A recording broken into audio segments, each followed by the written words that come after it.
Insurance తీసుకోవాలి అనుకుంటున్నారా? కానీ హెల్త్ ఇన్సూరెన్స్ తీసుకోవాలో, టర్మ్ ఇన్సూరెన్స్ తీసుకోవాలో కన్‌ఫ్యూజన్‌గా ఉందా?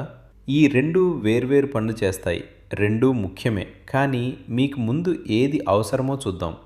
హెల్త్ ఇన్సూరెన్స్ అంటే మీరు హాస్పిటల్‌లో అడ్మిట్ అయితే ఆ ఖర్చులు కవర్ చేసేది. డాక్టర్ ఫీజు, రూమ్ రెంట్, టెస్టులు, సర్జరీలు అన్నీ ఇందులో వస్తాయి. చాలామంది తమ కంపెనీ ఇచ్చే హెల్త్ ఇన్సూరెన్స్ మీద ఆధారపడతారు. కానీ అది సాధారణంగా 2-3 లక్షలకే పరిమితం. పైగా మీరు జాబ్ మారితే ఆ కవరేజ్ కూడా పోతుంది. టర్మ్ ఇన్సూరెన్స్ అంటే వేరే. ఇది మీకు ఏదైనా జరిగి మీరు లేకపోతే మీ ఫ్యామిలీకి ఆర్థిక సహాయం అందించేది.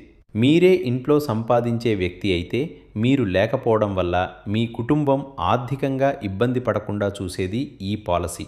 మరి ముందు ఏది తీసుకోవాలి? మీకు ఇంకా పెళ్లి కాకపోతే, ఎవరూ మీ మీద ఆధారపడకపోతే హెల్త్ ఇన్సూరెన్స్ ముందు తీసుకోండి. ఎందుకంటే హాస్పిటల్ ఖర్చులు ఎప్పుడైనా రావచ్చు.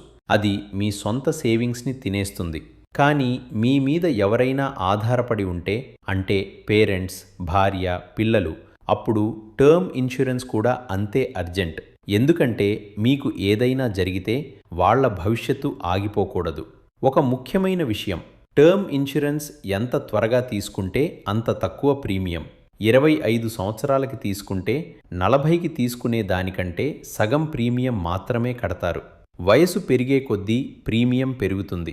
హెల్త్ ప్రాబ్లమ్స్ వస్తే రిజెక్ట్ అయ్యే ఛాన్స్ కూడా ఉంటుంది. కాబట్టి 2 వాయిదా వేయకండి.